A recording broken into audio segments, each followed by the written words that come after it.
guys, welcome back to the channel. So we're a little late to the party with this one, Matty, but it has been heavily requested over the last few weeks. Certainly has. Lots and lots of people in the comments asking for the Mizuno T22 review. Yeah, T20s were really, really nice. I played them for a season That's myself. right. Enjoyed them a lot, and these look like they've made some nice little updates, maybe more in the options realm than so much, the individual features. Yeah, I mean, when we were running through the changes with Chris and Dave, one of the things they talked about was the new player's profile, and I was like, I really thought the last one had the player's So profile. did I. Yeah, so did I. It being made, to look a little smaller. I was almost kind of maybe a little worried at a point of like, how small are we talking here? Because I thought the last one was pretty small, but they're not intimidating at all. They're not uncomfortably small by any means.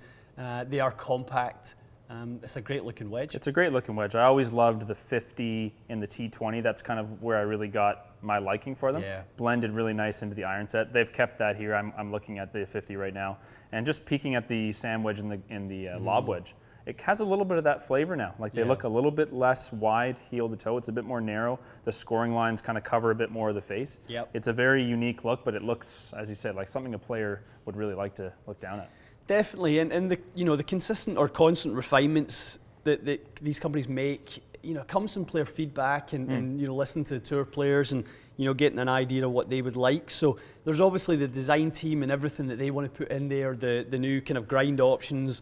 We've got the kind of copper plating on the chrome and the denim copper. Right. Obviously not in the raw, but all these kind of features. It's exactly what people are asking for. And I think a ton of people, especially in the consumer space, would have been asking for more grind options, fair to say. Definitely. It was pretty limited in the last one, to be fair, but now we've got an S, we've got an X, we've got a C grind, and a D, and they're available in pretty much, they're available in the appropriate lofts. And the appropriate lofts, exactly right. As most companies do. All companies are like that, right? Exactly right. So, like we said, three different finishes. Chrome, obviously everyone offers some form of chrome, satin chrome.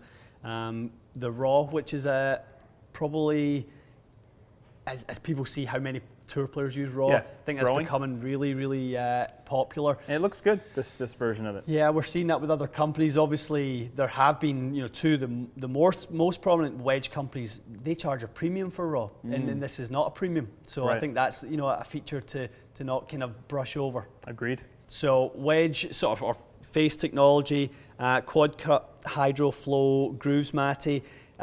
We obviously saw with the ping wedges how much that hydrophobicity retains the spin. You actually, if you tilt this in the light, you can really see that between the grooves. It's quite hard obvious to see, but when you kind of got the light shining down on it, you can kind of see the amount of texture between the grooves. I think Mizuno's constant drive to become more than just an iron company. Yeah, we're definitely seeing that here, and I think they kind of got quite a ways into the wedge market just with making really good looking and good feeling clubs. Now I think they're going to try to get some market share by nipping into the performance of the other ones. Like as you said, things that Ping is doing, they're sort of doing their own version. The different grinds and shapes, kind of like what Voki's been famous for all these years. It's quality throughout. The forging that we know Mizuno's famous for. It's got a dynamic gold tour issue S4 shaft. It's got a Z cord grip in it. I mean, it's all the kind of premium features, isn't it? It's very nice even off the shelf, right? Like kind of looks like you've got a custom wedge here, and this is actually just the stock offering before you do anything to it. Exactly right. So no, I think that's really nice. Cool. Alrighty, let's hit some 50s. It's good.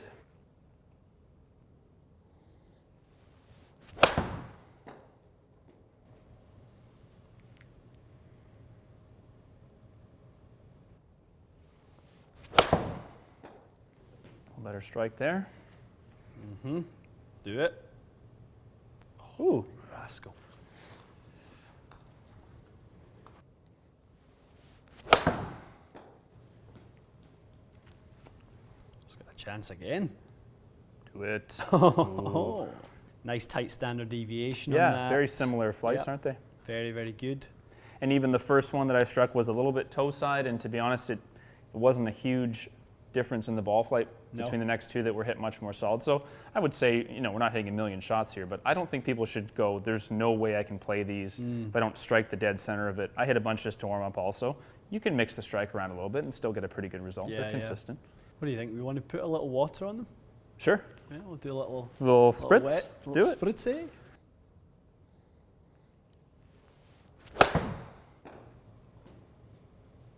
Yeah, it looks like it's covering about the same distance, Matty.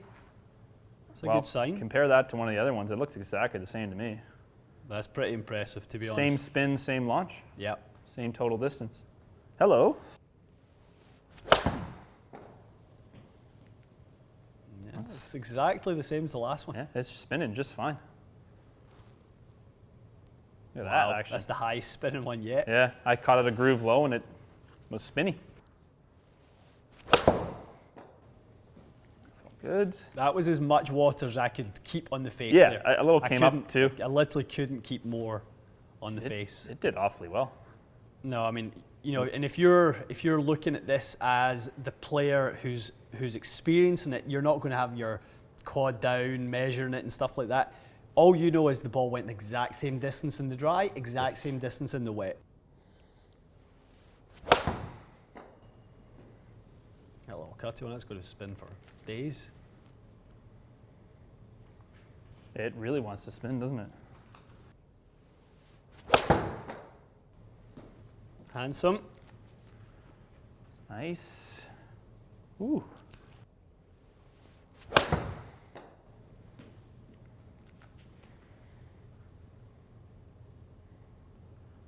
It's a 100-yard club because it spins so much.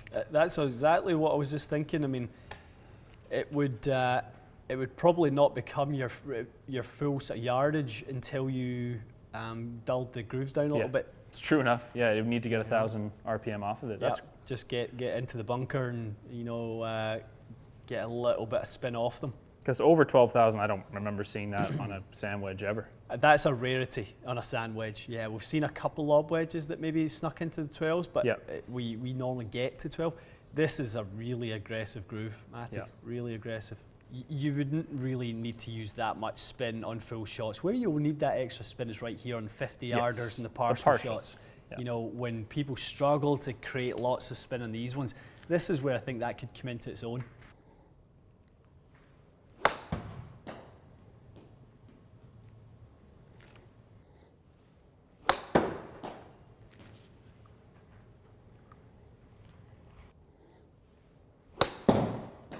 That was lovely.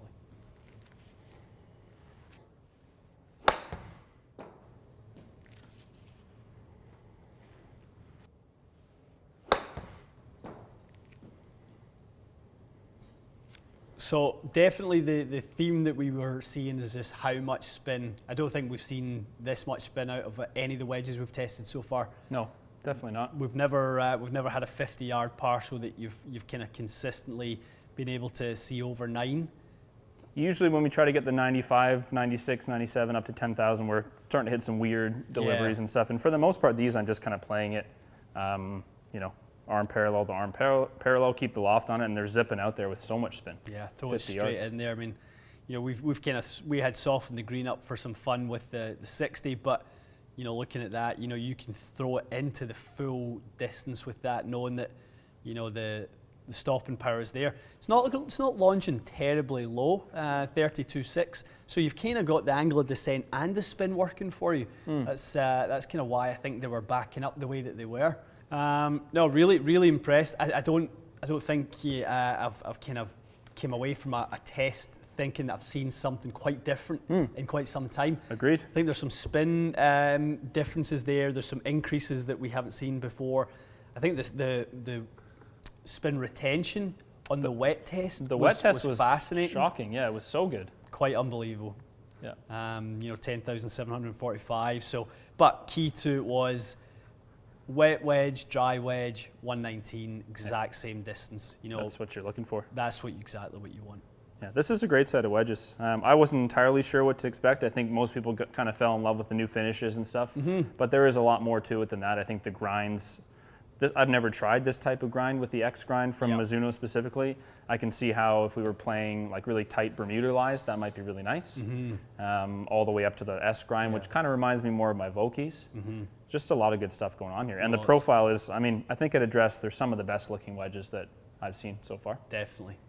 No, I think these are going to be in high demand for a lot of reasons. And now that we've seen the performance, I mean, there's always is a wedge going to be popular based on all the things we've talked about, the shape, the finishes, the shafts and the grips that come in, all that sort of stuff. But now you come in, it's performance characteristics, like we always say. We're always looking for performance characteristics. So you get a player, maybe they want to play a specific ball, or maybe they're left dash Pro V1X and they want to kind of sacrifice a little bit of spin because they love it off the driver. Something like that. There's reasons here, and there's performance characteristics with these wedges that I really think that as a fitter, I'll be going over there and grabbing those out if somebody's looking for more spin or play firm greens, that type of thing.